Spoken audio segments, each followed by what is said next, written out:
Hello everybody, welcome to mystic motivation. आज के video में हम बात करेंगे stages your ex goes through during the no contact.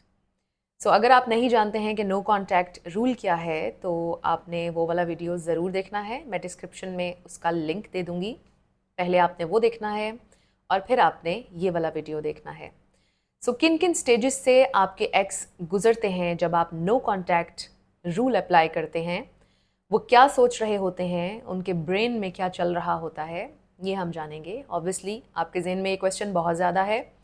अगर आपने नो कॉन्टैक्ट अप्लाई किया हुआ है तो यू मस्ट वंडर कि वो क्या सोचते हैं या वो किस स्टेज से गुजर रहे होंगे। तो ये आपको एक काफ़ी आइडिया दे देगा कि किस तरह से उनका ब्रेन वर्क करता है नो कॉन्टैक्ट में। सो सबसे पहली स्टेज होती है रिलीफ स्टेज। रिलीफ फील करते हैं आपके एक्स सबसे पहले जब ब्रेकअप हो जाता है, बिकॉज़ ये एक बहुत ही ज़्यादा डिफ़िकल्ट पार्ट है। कोई भी इंसान अच्छा फील तो नहीं करता है जब किसी से ब्रेकअप होता है। ऑब्वियसली इट्स हार्ड किसी को ये बोलना कि मुझे अब तुम्हारे साथ नहीं रहना। It's the hard part and when it's over तो एक रिलीफ महसूस करते हैं आपके एक्स।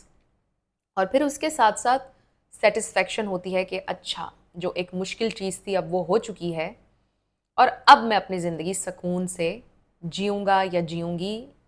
सेटिस्फेक्शन होती है उन्हें। कुछ में एंगर भी होता है इस पहली स्टेज में, और वो सिर्फ उसी सूरत में कि अगर आपने चीट किया या आपने उनको फॉर ग्रांटेड लिया। प्लस अगर आपने चीट किया या उनको फॉर ग्रांटेड लिया, it's your job to go to them and उनसे अपोलोजाइज़ आपको करना चाहिए, बिकॉज़ आपकी मिस्टेक थी इसमें। सो एनीवे, जब आपके एक्स से आपका ब्रेकअप हो जाता है और नो कॉन्टैक्ट आप अप्लाई करते हैं तो पहली स्टेज होती है रिलीफ की और सेटिस्फैक्शन की। इसके बाद आती है दूसरी स्टेज, जिसमें है क्यूरोसिटी, और इसी स्टेज के अंदर एंगर भी है और प्राइड भी। यस, मैंने पॉइंट्स लिखे हुए हैं, आप में से कोई सोच रहा है। सो एनीवे, दूसरी स्टेज होती है क्यूरोसिटी की, और इसमें एंगर और प्राइड भी है। वो क्यूरियस होते हैं बिकॉज डे बाय डे आप उनको कांटेक्ट नहीं कर रहे होते। उन्होंने सोच रखा होता है कि आप तो चेज़ करेंगे, आप क्रेज़ी हो जाएंगे, आप कभी उनका पीछा नहीं छोड़ेंगे। बट दिन गुजरते चले जाते हैं और आप कांटेक्ट नहीं करते हैं तो वो क्यूरियस हो जाते हैं। ये उनकी दूसरी स्टेज है, क्यों उसने अभी तक कांटेक्ट नहीं किया। फिर एंगर आता है बीच में, नहीं करता तो ना करे, नहीं करती तो ना करे, मैं तो उसको कांटेक्ट नहीं करने वाला, मैं तो उसको कांटेक्ट नहीं करने वाली। इस दूसरी स्टेज में आपके एक्स ये सोच रहे होते हैं। उसके बाद तीसरी स्टेज आती है जो कि है कंसर्न की, और इसमें गिल्ट भी आता है और फोमो भी आता है, fear of missing out. So concern उनको ये फील होता है कि मे बी आप मूव ऑन कर रहे हैं, कहीं आपको कुछ हो तो नहीं गया है, क्या चल रहा है आपकी लाइफ में, इस तरह से कंसर्न की स्टेज आती है। फिर उनको गिल्ट भी होता है, जो कुछ भी उन्होंने आपके साथ किया उसका गिल्ट पैदा होना शुरू हो जाता है। उनको ये भी फील होता है कि may be you are living your best life, और तभी एंटर होता है fear of missing out, FOMO.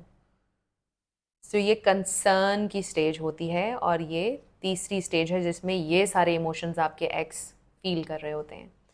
Fourth stage आती है कन्फ्यूजन की, और इसमें ऐड होता है फेडेड अफेक्ट बायस।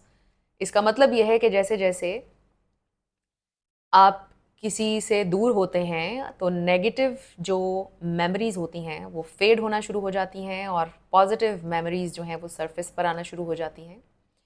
तो यहाँ पर कन्फ्यूजन की स्टेट में वो ये सोचते हैं कि मे बी आपने मूव ऑन कर लिया है, may B you are living your best life, may be आपकी ज़िंदगी में कोई और आ गया है।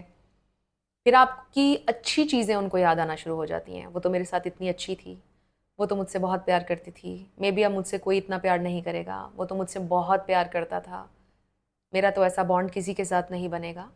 सो इस फोर्थ स्टेज में, कन्फ्यूजन की स्टेज में, वो ये सारी चीज़ें सोचते हैं। और इसके बाद आती है final stage which is consequences, और मोस्ट लाइकली इसी स्टेज में आपके जो एक्सेस हैं वो आपसे कांटेक्ट करते हैं।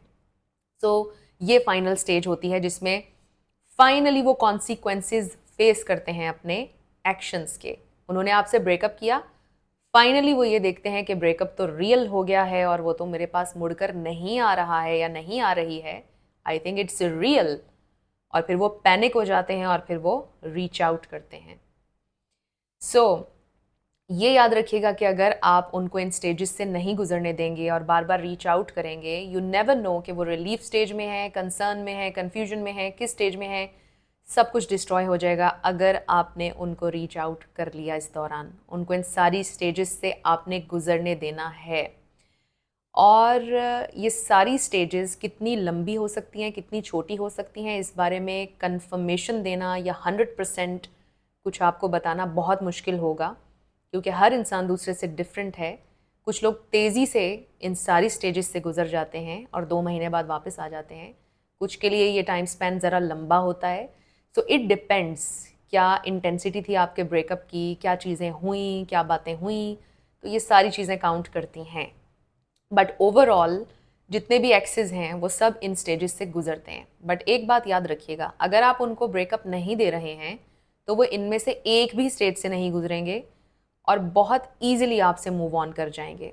उसका रीज़न ये है कि आप उनके साथ होंगे, उनके लिए आपके साथ रहते हुए जिस दौरान आप चेज़ कर रहे हैं, मूव ऑन करना आसान हो जाएगा, क्योंकि उनको कभी रियल ब्रेकअप फील ही नहीं होगा और वो हर गुजरते दिन के साथ आपसे इरिटेट होना शुरू हो जाएंगे और मूव ऑन करना आसान हो जाएगा। इसलिए आज ही उनको ब्रेकअप दे दीजिए और उनको इन सारी स्टेजेस से गुजरने दीजिए और ख़ुद से कंक्लूजन पर आने दीजिए, और वो ज़रूर आएंगे। तो मोस्ट ऑफ द टाइम ऐसा होता है कि आपके एक्सेस लौट कर ज़रूर आते हैं, लेकिन तभी जब आप मजबूत रहेंगे और नो कॉन्टैक्ट को ब्रेक नहीं करेंगे। सो आई होप कि आज का वीडियो आपके लिए हेल्पफुल रहा। अगर रहा तो मुझे ज़रूर कमेंट सेक्शन में बताइएगा।